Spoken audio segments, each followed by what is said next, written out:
Good morning again, and welcome to the continuation of the small ruminants session. My name is Michael Doherty, and I'm part of the organising committee here, so I'm looking forward to this session. Some very interesting papers coming our way. The first one is from the University of Liverpool and is going to be presented by Dr. Joseph Angell, along with co-workers Digrove White and Jennifer Duncan, and it has to do with ovine digital dermatitis, which as sheep vets and people, this is a disease we're all very interested in, so thank you very much, Joseph. Thanks very much. Thanks for turning up after coffee. So I'm going to present briefly a paper looking at an on-farm study we did on contagious ovine digital dermatitis. My name's Joe Angell, as I said, and my co-workers on this were Dr. Jennifer Duncan and Dr. Digrove White. So just a little bit of background. Contagious ovine digital dermatitis, or CODD, has only really been identified in the UK and Ireland. There's some anecdotes elsewhere, particularly in South America and Central Europe, but as far as I'm aware, is yet to be confirmed, really. It's a cause of severe lameness in sheep, and is probably caused by the same treponemes as caused bovine digital dermatitis in cattle. Recent surveys suggest in the UK about 50% of farms are currently affected, and as yet it's been poorly studied. For those of you who are unfamiliar with the disease, it starts as I'll use this screen to point, it starts as a small ulcerative or erosive lesion at the level of the coronary band, and then this quickly progresses, underrunning the hoof-horn capsule until you get total avulsion of the hoof-horn capsule in severe cases. It can heal, so this digit is healed and there is a regrowth of the hoof-horn here, or hardening off of the hoof-horn. And obviously this side's still affected with, as you can see, the underrunning of the hoof-horn capsule. This radiograph's actually taken of a healed case, and the horn has regrown, although it's difficult to differentiate that from the soft tissues here. But it's mainly meant to illustrate that actually in the distal phalanx, you can see there's extensive demineralization of the distal aspect of that, and this may explain why some of these sheep with healed lesions may remain lame afterwards. So this study, the aims really were to try and just describe the epidemiology of CODD. We recruited 6 commercial farms in the UK. We wanted to describe if there was any temporal variation over time, and we wanted to investigate the presence of risk factors in order to inform intervention advice and strategies moving forward. So as I said, we recruited 6 farms in the UK, and we followed these farms, visiting them every 2 months for just over a year. At each visit, we inspected the whole flock, and then we examined in detail every lame sheep and then a random sample of non-lame sheep. So for every lame sheep we examined at least 3 non-lame sheep, and in total over that the study period we examined about 6,500 sheep in detail. So this illustration is just to summarize the prevalence data. So each one of these boxes is one of the farms, so farms 1 to 6, and up the side we have the prevalence of disease at each visit, and so we've got the 6 visits that we made across the bottom. And it's essentially to illustrate that actually between farms there's marked variation in prevalence, and actually within farms you can get quite large differences in prevalence over time. So then we did an analysis called Harmonic Regression, where we can sort of average out those different prevalences from all those visits, from all those farms over time. And essentially the numbers aren't that helpful up the side, but it's more to sort of observe the trend that happens over time. So we started around about June 2012 and finished in October 2013. So in the first part of the study, we observed a large increase in prevalence in the late summer, early autumn, followed by a decline in prevalence going into the winter, followed by a second increase in prevalence in the spring, and then possibly we were beginning to get another increase in prevalence again in the autumn, but that was when we terminated the study. Just some thoughts on why we might have seen this. This large peak in the late summer, early autumn is in the UK particularly is when we see the sort of largest mass of sheep on the farm. You have all the ewes, all the rams, still a lot of lambs around, and they're at their sort of heaviest weight. So potentially it's a stocking density issue. We'll discuss later that CODD is strongly associated with foot rot, and it may be that in the UK we have warm, wet summers, and we may see sort of increase in foot rot prevalence around that time as well, which may correspond with that peak.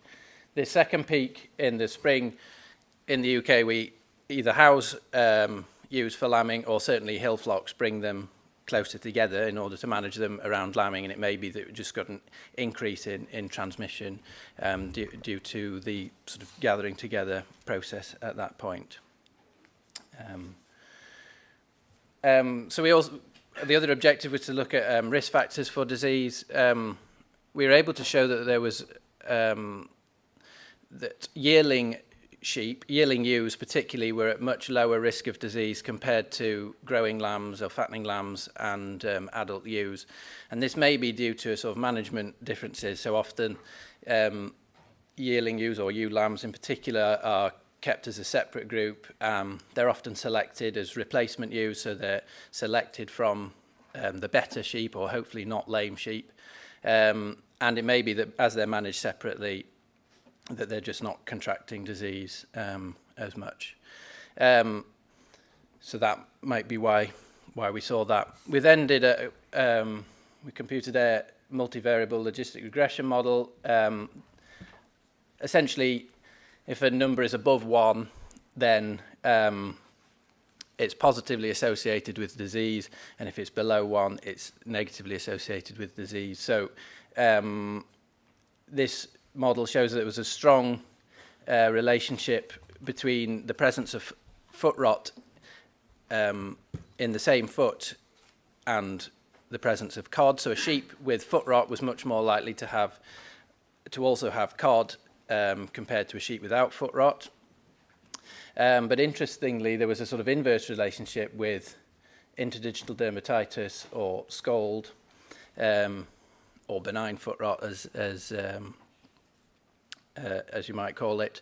Current understanding, as I understand it, is that we consider interdigital dermatitis and foot rot as two ends of the same spectrum, interdigital dermatitis being an early foot rot being a late or chronic interdigital dermatitis. And it may be that by the time we see the CODD lesion in these mixed infections, that actually just the interdigital dermatitis lesion has developed into foot rot, and that might explain why we see this sort of inverse relationship between those two.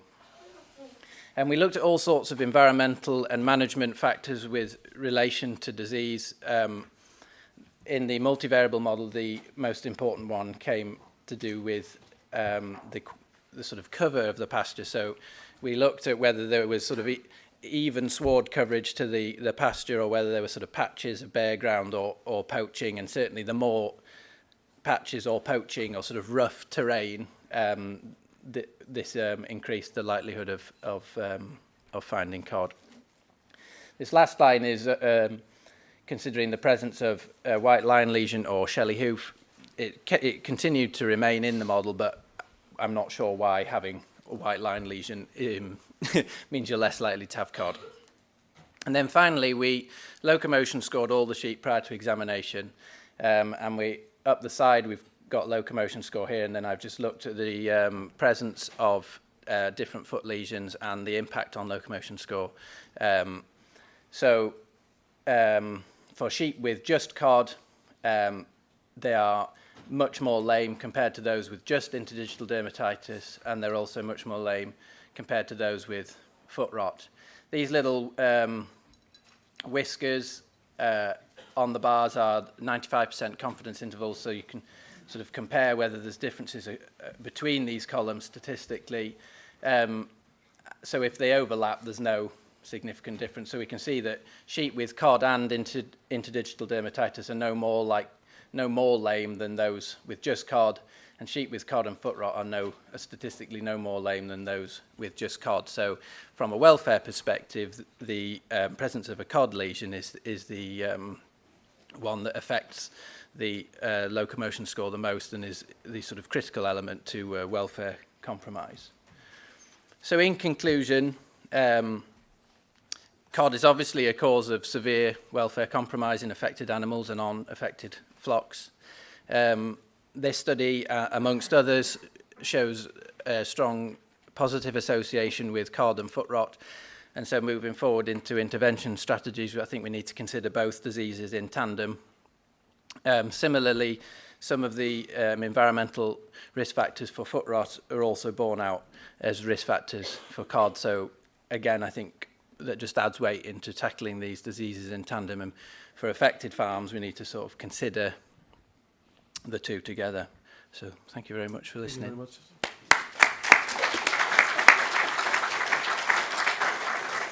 Thank you very much, shedding some light on a disease we don't really understand well. So this presentation is now open for questions. Please, and can you wait for the microphone, please? And it's quite a good idea just to say who you are and where you're from, because it gives us a sense of, you know, the global nature of this conference. Thank you. I am Steven. I'm from Belgium. And you say you have to treat both problems at the same time. What is the best treatment to tackle them both at the same time? As to the best treatment, we don't know at the moment because there hasn't been that much work done on treatment. The only published randomized controlled trials looked at using amoxicillin compared to foot bathing, and a long-acting amoxicillin injection led to about a 70% cure rate from one injection. So we guess it lasts about 2 days in the sheep. Maybe a second one you'd get nearer to 100%. We've just had a paper accepted using tilmycin. We used that twice, a fortnight apart, and had a 100% cure rate with that. It's quite intensive, and in the UK it's a vet-only drug, so it might be less practical from a farmer perspective. But yeah, we need more work on that really to decide what is the best treatment. Any further? Time for another question, please. Hi, Juan from France. Do you include in your model some nutritional variables? We didn't include nutritional variables specifically. We looked at the sort of quality of the grass, assuming that might have an impact either on the microclimate that the foot is sat in or on the health of the sheep. It didn't come out in the multivariable model, but we put it in. And we also looked at the body condition of the animals as a sort of proxy for their nutritional state. And again, it didn't come out significantly in the multivariable model at the end. Yeah. Okay. Thank you very much. Thank you very much. Thank you. Interesting paper.